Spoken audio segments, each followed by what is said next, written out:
Welcome to the Unpacking It podcast with Bryce Johnson. It's a show that unpacks sports, faith, and life with intriguing guests from the sports and entertainment world. Enjoy inspiring conversations and thought-provoking interviews. You'll hear stories from people that will inspire, challenge, and encourage you. Now, from the Unpacking It studios in Charlotte, North Carolina, uniting sports fans everywhere, here is Bryce Johnson. Welcome to the Unpacking It podcast, where we unpack sports, faith, and life with intriguing guests from the sports and entertainment world. I'm Bryce Johnson. I hope you're doing well today. We have got a really fun show in store for you as we will be joined by the head football coach for the Charlotte 49ers, Will Healy. Before we get to him, let me ask you this. Do you need health insurance? Well, get quotes for individual health insurance plans at healthmarketgenius.com. That's healthmarketgenius.com. Know your options and let them know that Unpacking It sent you.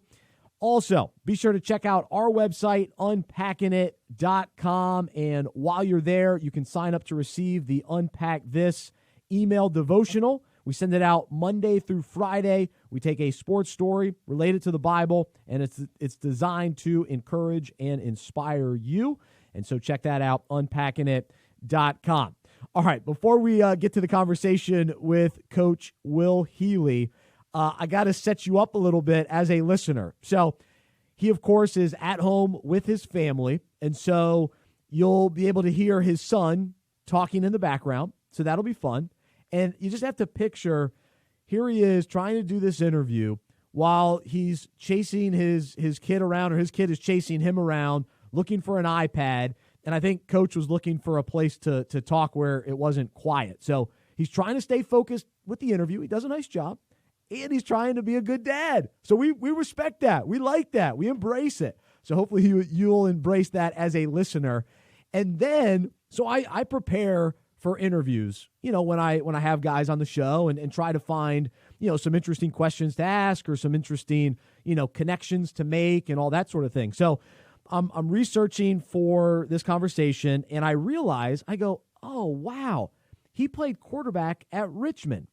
So when I was at App State, I was a student there, and I did play-by-play for, I did 3 seasons on the college radio station. And so I did home games, and so during that time, I did games when App State played against Richmond. So in 2007, App State beat Richmond, went on to win the national championship, and App State won 3 championships in a row. My first 3 years at App. Then my senior year, I'm still the play-by-play guy, and it's the playoffs, and Richmond comes to town, and Richmond beats App State, ends our run, and that was my final call doing play-by-play. And I ended up going the talk show route and did sports radio when I graduated, and so I never did play-by-play anymore, other than at church for fun, for an event, or a service. But so anyway, so that was my last game, and it was a loss against Richmond. And I remember just getting kind of emotional, or just reflecting on all that was going on with the end of my radio career, the end of the era. That was the Armonte Edwards led team. And so anyway, we played against Richmond. I didn't play, I broadcasted, or broadcast. Anyway, I thought that Will Healy was the starting quarterback for Richmond. I can't, honestly, I don't remember who it was, and it was a while ago, and all I thought about were my Mountaineers anyway. But in the interview that you'll hear coming up, I assumed that he was the star quarterback. He was a captain on the team. And so I'll ask him a question, you'll hear it, and of course it makes me look like I'm unprepared and a moron. But I guess I was. So I'll take the blame on that one. But anyway, it created a fun conversation, and we went back and forth. And so stick around for the end of the interview where I asked him about his time at Richmond and him being a backup ultimately. So it's a great conversation. We get into a really unique topic about Christian coaches and head coaches in football that are vocal about their faith and what that means, what that looks like, and the challenges of that. And I'll share more at the end of the interview too, just to kind of unpack a little bit more. So again, stick around for that as well. But I know you want to hear from Coach, so let's jump in. Here's Will Healy. Intriguing guests and inspiring conversations. This is Unpacking It with Bryce Johnson.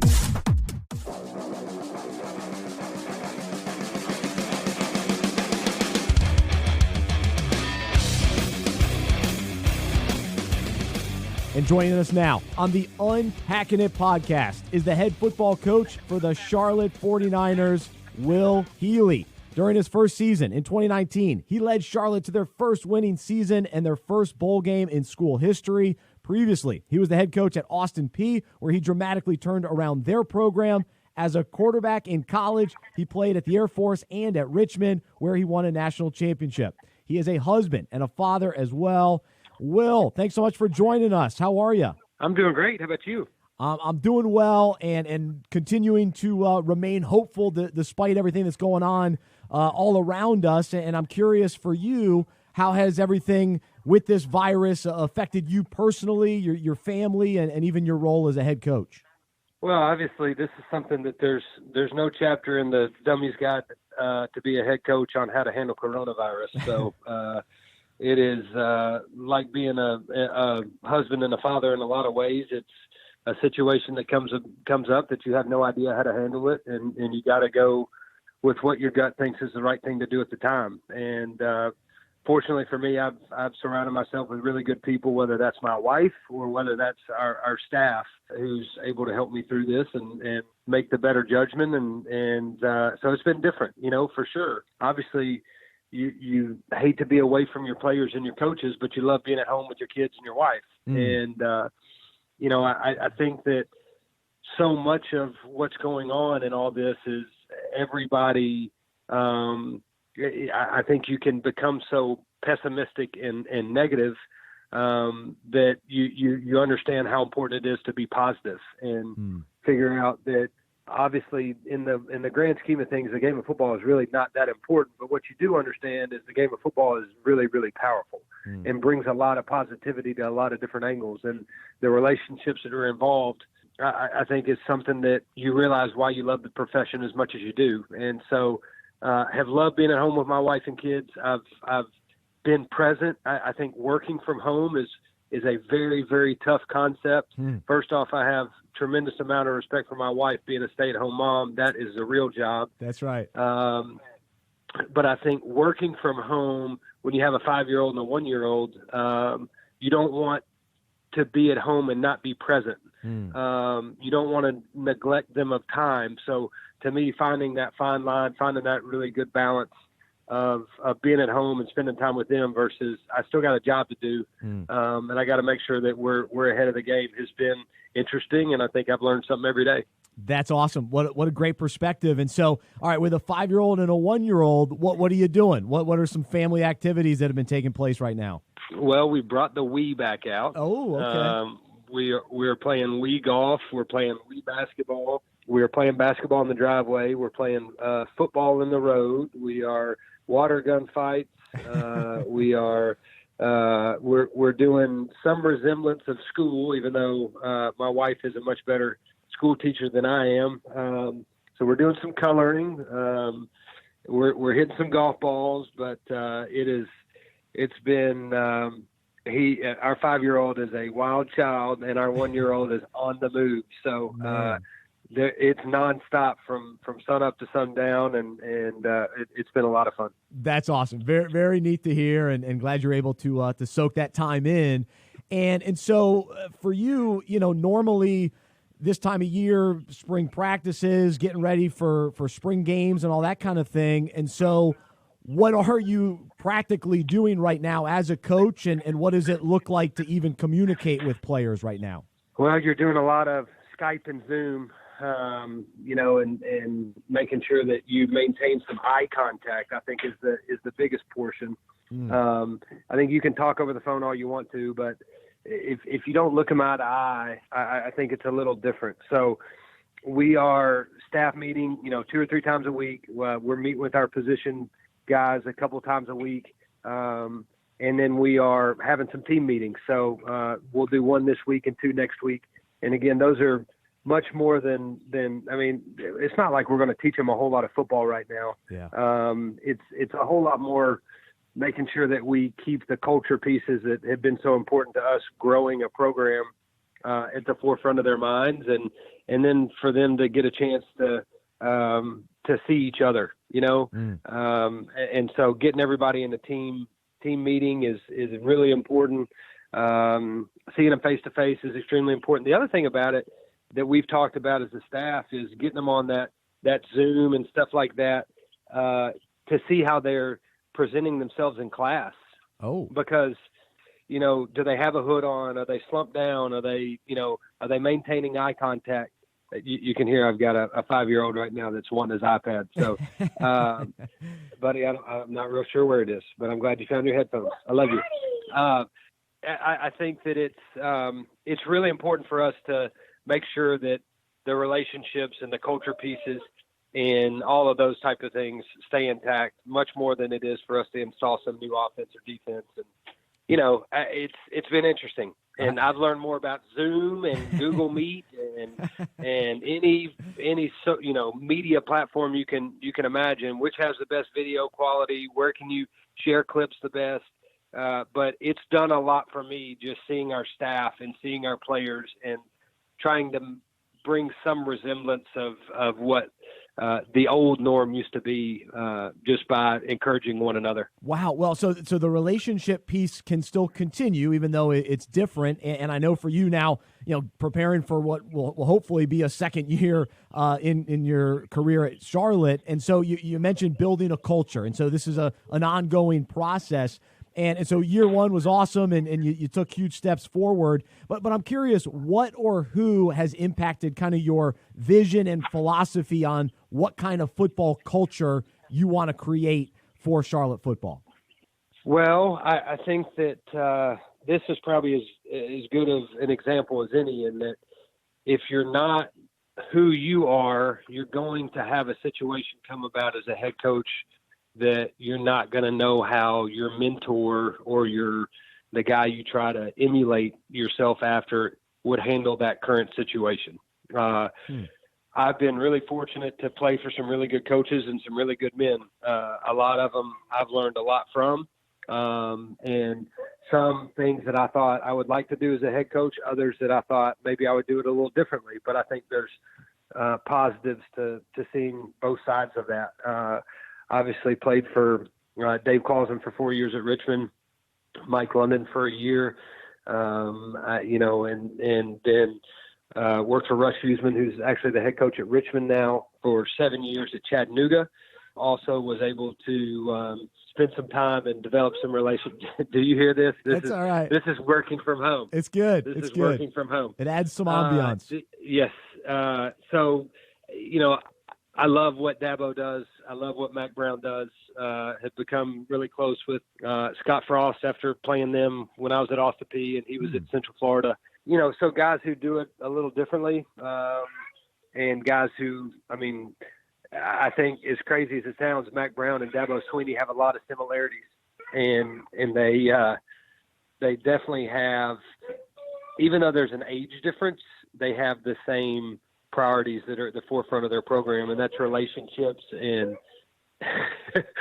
this is like challenging right now. Wow. I got, where's my iPad, Daddy? I got, wow. All that type of stuff going on. Do you need to? If you need to, help him out. No. We're good. Okay. We're in good shape. Okay. But those, Mac Brown and Dabo Swinney, especially regionally, are two guys that I've looked up to a lot. Love David Cutcliffe, what he's been able to do, again, in a different way. But I think that you've got to be yourself. You got to be confident and comfortable with who you are and how you're doing things, and believe that at the time you're making the decision, it's the right decision to make. You may learn from it and learn next time, maybe I'll handle it differently, but be you, be comfortable with who you are. Don't try to emulate somebody else so much that you become somebody you're not, because I think those are the guys who haven't been successful in this profession.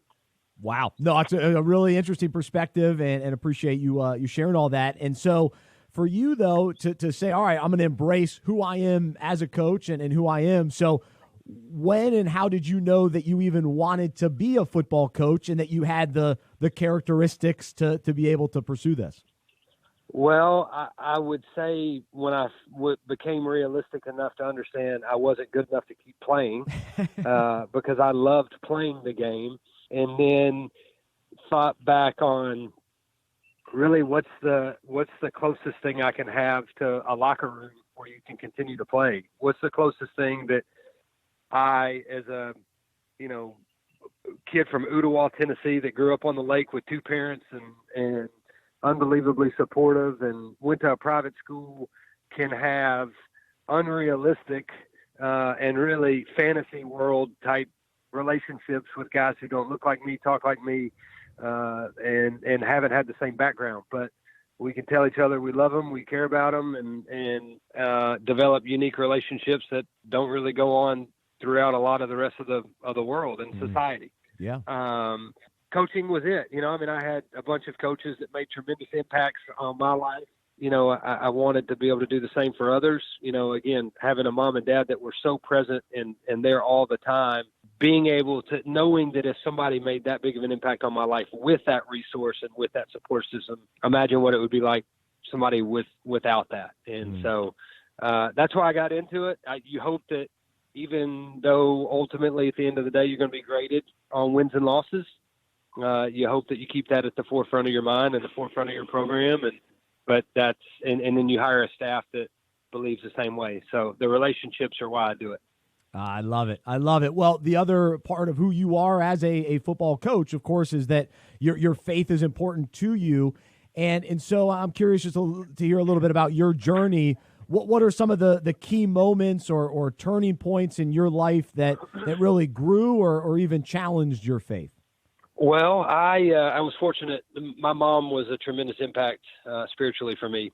And, mom and dad were heavily involved in the church. I grew up in the Episcopal church and then started in third grade, went to a Church of Christ school. So Episcopalians with Church of Christ, I was definitely the outlier, the being sprinkled and not fully submersed, and all the type of stuff that drinking wine on Sundays, in church, and two stark differences in the way that the church is run, but was around some really devout Christian people that was a priority at that school, and made a tremendous impact on my life.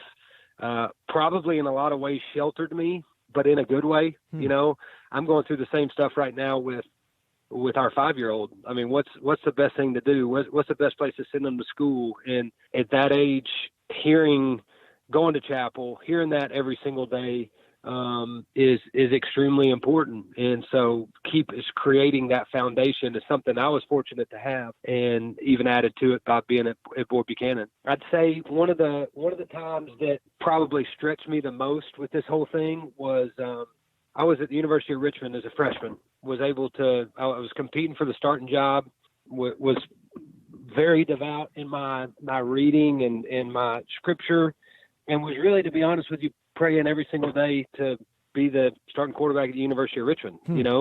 Would go in my locker every day and be able to, quote the scripture and steadfast about really getting in the Bible.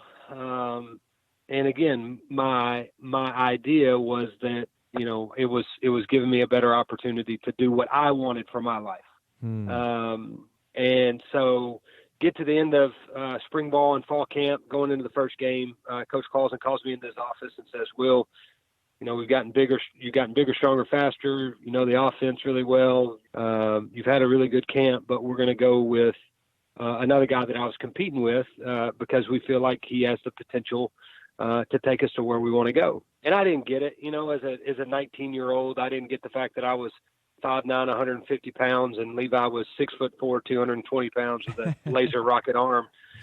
But my first instinct was, well, why was I so steadfast? Why did I read my Bible as much? Why did I pray all the time when I didn't get out of this what I wanted to get out of it? And at that point in time for me, as a redshirt freshman in college, my walls kind of came crumbling down, and my persona and the perception that people had of me, being a great teammate, being a really good person, being a churchgoer, steadfast, all came to the forefront when it didn't go the way that I imagined, or it didn't work out the way what I felt like I deserved. And it meant a lot. It was probably the best thing that ever happened to me. I say all the time, if I'd have gone and been a 4-year starter and an All-American at Richmond, I don't know if I would be doing what I'm doing right now, because I don't know if I would be unselfish enough to put others' needs in front of mine. I was a selfish guy.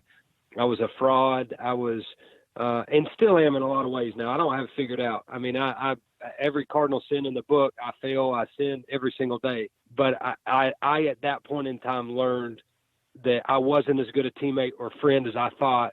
It was much more important about how I was. You know, we go through the first game, the starter struggles. I'm hoping that he fails so that I can get in the game. Wow. I get in the game. I start out, 7 for my first 7 collegiate passes, and, we still get beat. But at the end of the game, I'm proud of myself because of how well I played. It was a lot more important that, that I played well versus our team winning the game. And like, you make plans, God laughs. I mean, this is the ultimate example of, I wanted to be the starting quarterback at the University of Richmond so that I could go play in the NFL and be the big man on campus.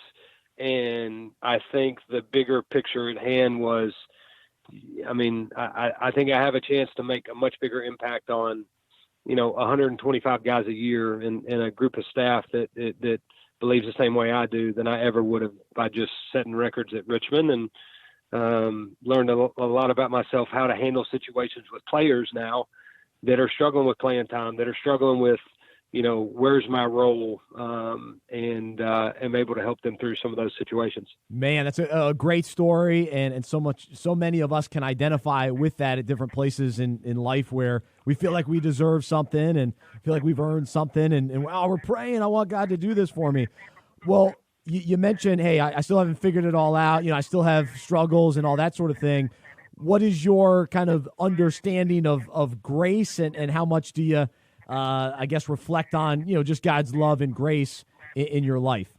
Well, I understand grace extremely well, knowing how I fall short on a daily basis, and knowing that you still serve a God that loves you and cares about you and will help pick you up over and over again. And I also understand God's grace in that I've had opportunities to have platforms like this, whether it be in FCA or whether it be on podcast or whatever it may be, that a guy who does not have it anywhere close to figured out gets a chance to tell his story and tell what he struggles with and be real and focus on what really matters. Even though I'm preaching to myself as much sometimes as I am even to the people that are listening. So I got an opportunity a year ago to go listen to Dabo speak at the FCA event in Charlotte. Yeah, I was there. And one of the most impactful nights I've ever had. A couple of things. One is I realized there's no way in the world I can ever be as good a human being as Dabo Sweeney. And number two is if he ever started a church, it'd be the largest church in the history of the United States.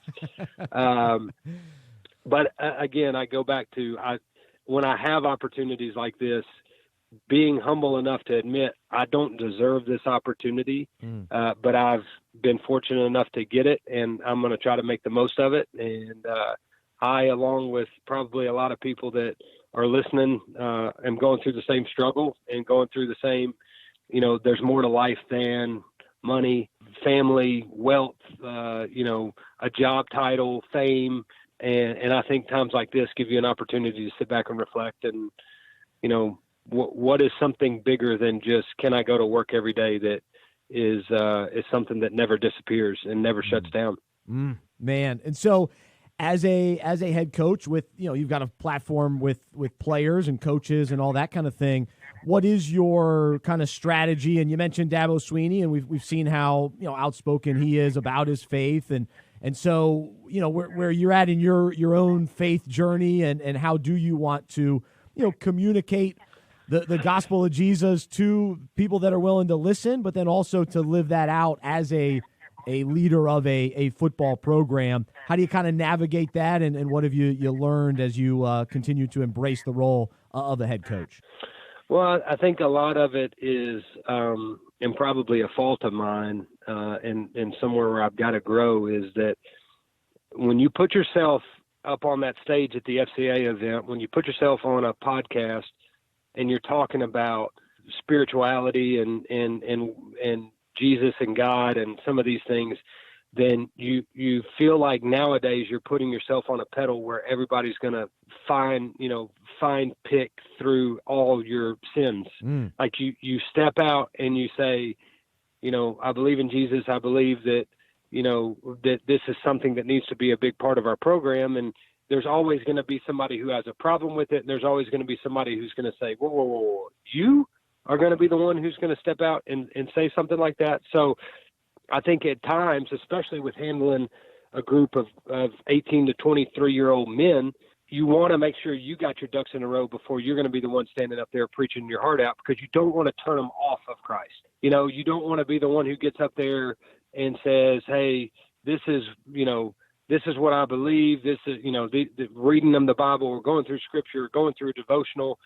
And then they see you fail and they say, well, this guy's a fraud. This guy's not, so you're teaching them things about God's grace, like we just talked about. You're teaching them things about, listen, you don't have to be perfect to believe this way. And then you also put some people in front of them who, in my opinion, have it more figured out than I do.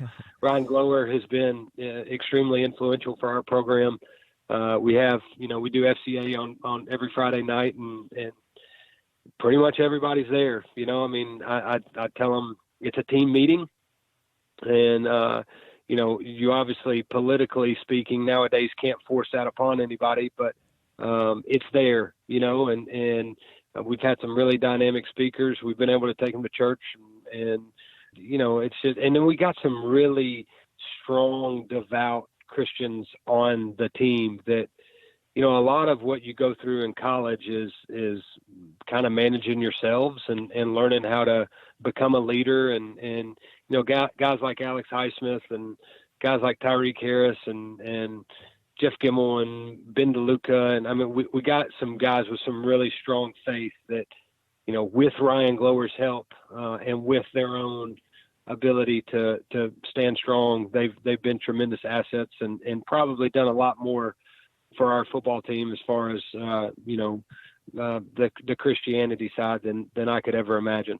Wow, that's so cool to hear, and I appreciate you sharing that. And Ryan Glower's a buddy of mine, and so cool to hear just about him and the impact FCA can have in a football locker room. And I think you bring up such an interesting point to think about, because you're right. When head coaches do step out and say, hey, yeah, I'm a follower of Jesus, that's who I am, and that's the foundation which I do everything. Coach, live, husband, father, that's my foundation. Then everybody's looking to get you. Gotcha. Look what he did.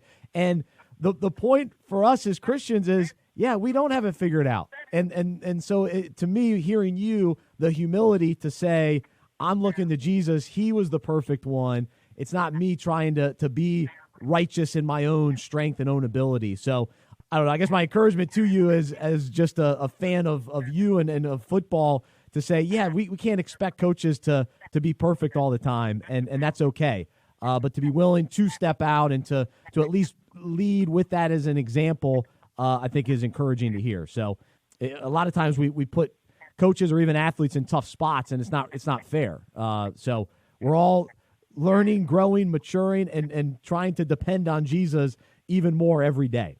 So anyway, you got me all fired up today. So I appreciate it. You're exactly right. And I think that, a big part of our program is there's more to life than football. Yeah. And another big part of our program, and I actually just had the conversation with a player the other day, is finding coping mechanisms that are different than what you may have used in the past. So if you're struggling with something and you've turned to something, why have you done that? And then can we find a substitute that lasts longer? And obviously, you hope that when you have those conversations, ultimately that the thing steers all the way around to your faith. Yep. Right. And sometimes they do, sometimes they don't. But I think that the ultimate, it's bigger to the life than football. Some of the putting yourselves out there on the line, some of the running into an arena where 100,000 people are waiting on you to fail, especially when you're the opposing team, is some of the same type of arena that you put yourself on as a Christian when you stand up and say, this is what I believe and this is who I hope I can be, Yeah. So I think it prepares them for some of that. And again, we're fortunate to have a group that and some resources around us that can help us continue to grow. Yeah, growing together. That's iron sharpen iron type of thing. So that's awesome. Well, Coach, as I was researching about you, I realized, okay, you were the starting quarterback at Richmond when you guys won the national championship, and I was doing play-by-play radio at App State during that playoff run, and my final game on the radio up at App was the game that Richmond beat App State. So you knocked us out. So congrats on that. I remember your voice. How about that? Because we got beat in 2007 up there on the mountain. And That's then we right. went back in 2008. And we would listen to all the week during practice. We would listen to the App State fight song, and we would listen to everything that our coaches thought could tick us off enough to want to go beat them. Like, listen to the fight song makes any difference. And all the highlights of the year before from the radio with the team. So I remember hearing your voice.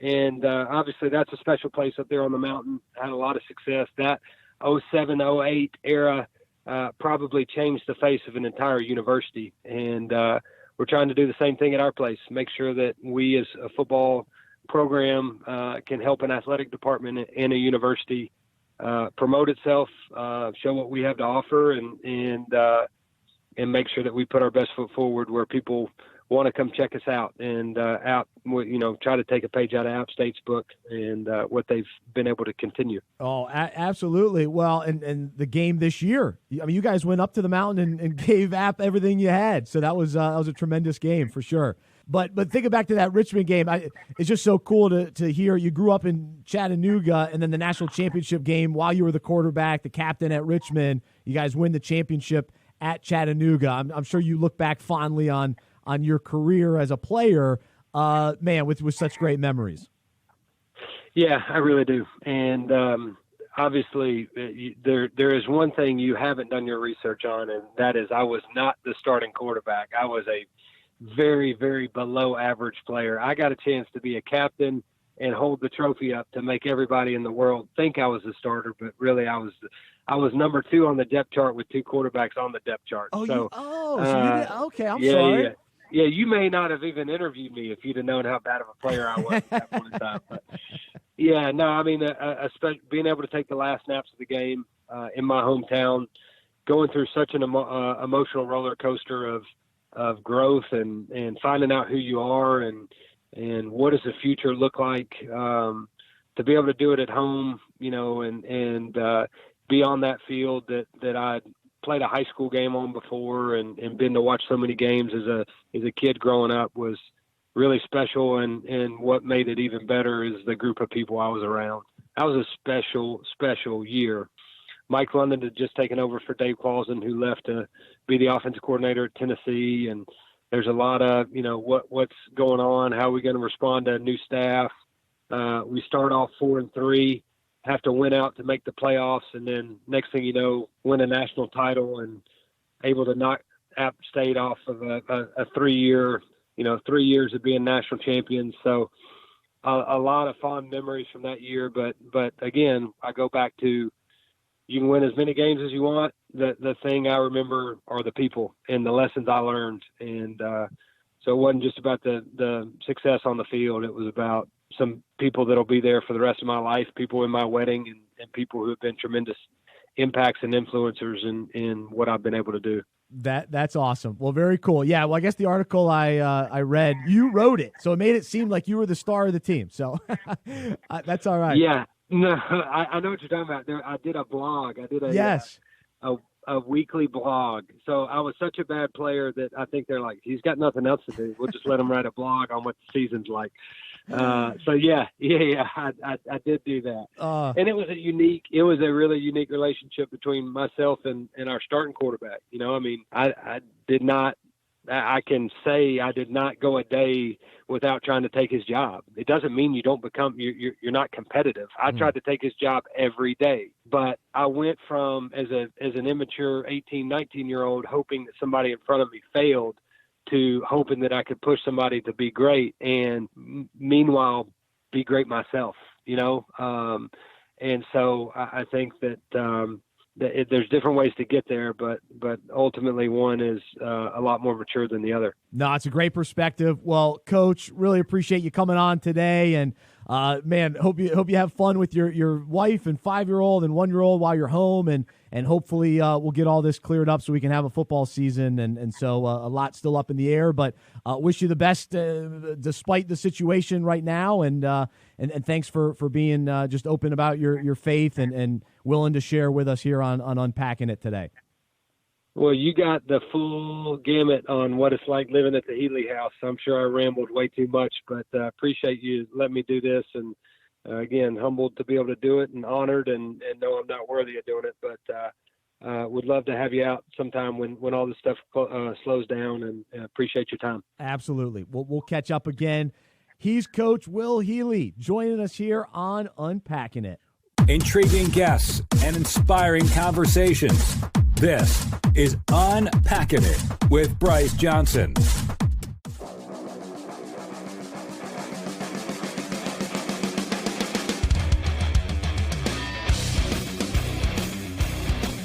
Really appreciated that authentic, down-to-earth conversation, and I'll tell you what, this is a challenging time for all of us right now. Some people are dealing with it much worse than we are as we continue to hear the death toll continue to rise, which is very concerning and very, very sad and tragic.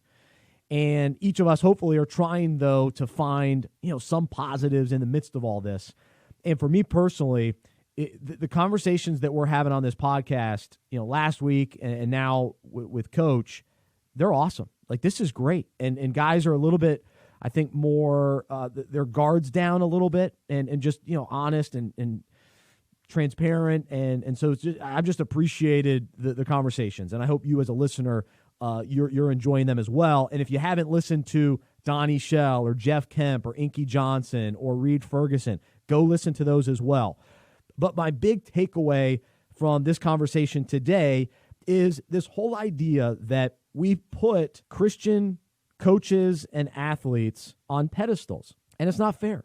It's not fair because these guys are learning and growing and maturing, and some of them are deep in their faith or they're deep in their journey. A guy like Dabo Swinney, I was at that event that Coach Healy was talking about, and Dabo Swinney has a deep, abiding faith. When you listen to it and you see his track record and who he is, and he's lived it out, for a long time. But there are other players and coaches that are new believers, and they're fired up to follow Jesus, but they haven't read the whole Bible yet. They don't know. They don't have all the answers. They haven't figured it all out. They're still, and ultimately we don't figure it all out, but we continue to grow and mature as we spend time with the Lord and as we rest in Him more and as we study and spend time with other believers and all that kind of thing. It all factors into it. We have to give these guys grace. And even Dabo, who is solid in his faith, he does stupid stuff sometimes. And he'll yell at a player, or he'll yell at the ref, or he'll, say something in a press conference that you just kind of scratch your head and go, it's probably not the best thing to say. But guess what? He's gonna blow it sometimes. He's gonna make mistakes. And so it doesn't change that he's passionate about the Lord. He really believes in Jesus. Jesus has changed his life, and ultimately Jesus is his Savior. And so that's the same for me. And if you're a follower of Jesus, you're going to screw up as a dad, as a husband, and as a worker, and as someone pursuing Jesus. And we have to give each other grace. We have to rest in that grace that Jesus is the perfect one. He's the one that died on the cross for us because we could never earn God's love or favor in our own strength and our own abilities. We'd always fall short. As Romans 3:23 says, we all fall short of the glory of God. We're all sinners. But the key is we don't accept that we don't accept sin where it's okay to sin. No. We repent from sin. We say, I agree with you, God. I was wrong. And we confess, yes, I blew it. I was wrong. I need your forgiveness. I rest in your grace and love, and I rest in the fact that Jesus died on the cross for me, and I have been forgiven and saved, and I will spend eternity with you because of what Jesus did on the cross, not because of anything I did. And so we have to remember that that is the truth, that is the gospel, and that we have to view each other through that lens. And we want to challenge each other and push each other to continue to obey God and not disregard his word or disregard obedience. Yeah, obedience is part of the Christian life and being a follower of Jesus, that we want to continue to become more and more like him. And so we don't accept that, I'm just going to sin and woo. That shouldn't be our heart. If our heart has truly been changed by the love and grace of God, then we'll desire to please him, we'll desire to love him in return, and we'll allow him to change us from the inside out. And so I say all that, and just because I feel for someone like Coach Healy, who he wants to, put his faith out there and lead with his faith and come on podcasts like this and share his faith, but he knows that, oh man, then I got to really live up. You want to live up to it. Yeah, you do, but sometimes you can never live up to people's, the perfect standard that we put on athletes and coaches that we expect them to live up to, and it's unrealistic.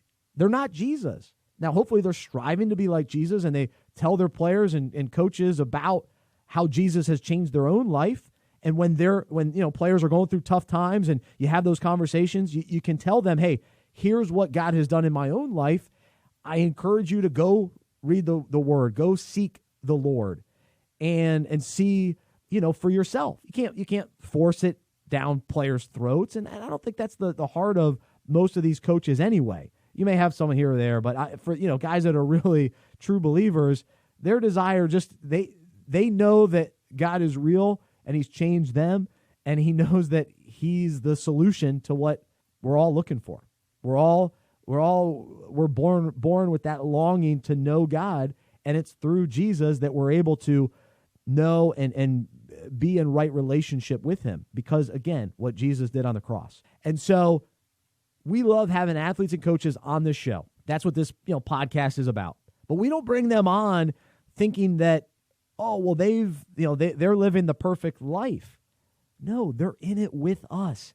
As sports fans who follow Jesus, we're following Jesus. We're seeking him. We want to know him. We want to become more like him. And when we slip and fall, we repent, we turn to him, and we say, all right, Lord, I need your strength. I blew it. I tried to do it in my own strength today. I said something stupid. I did something stupid. And I need you, and I rest in your grace. And so I hope that that's encouraging to us today, and let's cut these guys a break a little bit. We want to hold them accountable. We can't. It's hard. When guys have major falls and it felt like, wow, they were a big phony and they used their faith, as maybe personal gain type of thing. There are stories like that, and I get that. They've got to answer to the Lord on that one. Certain coaches that have, they put themselves out there, but they really maybe weren't truly walking with the Lord. It was more for show or just trying to keep up appearances. But again, that's for any of us. Are we truly being changed from the inside out, and are we truly seeking the Lord, or are we just trying to come across that way? So again, that's across the board. We can all be guilty of that. And so I'm getting all over the place here, but hopefully that is clear, and we need Jesus. And so let's encourage Christian coaches and players that do want to use their platform to encourage people and bring God glory and point to him. That's what we all want to do. We want to point to him. Let's end it there as we point to Jesus and we rest in him and thank him for who he is and what he's done for us. And so I hope you enjoyed that podcast today. I know it was a lot of fun to talk to Coach, you get to know him a little bit. Still bummed that Richmond beat my Mountaineers in the playoffs, but I'm thankful for the 3 championships that App State got while I was a student there and while I was doing radio. It was fun. So, all right, thanks for listening today. I'm Bryce Johnson. I'm a sports fan who follows Jesus. I believe in the good news that he died on the cross for my sin. He was resurrected, and through faith, I have been saved by his grace. I hope that is true for you as well, and I hope you'll join me as we live life as sports fans who follow Jesus together. Have a great rest of your day. We'll talk to you next time right here on the Unpacking It podcast.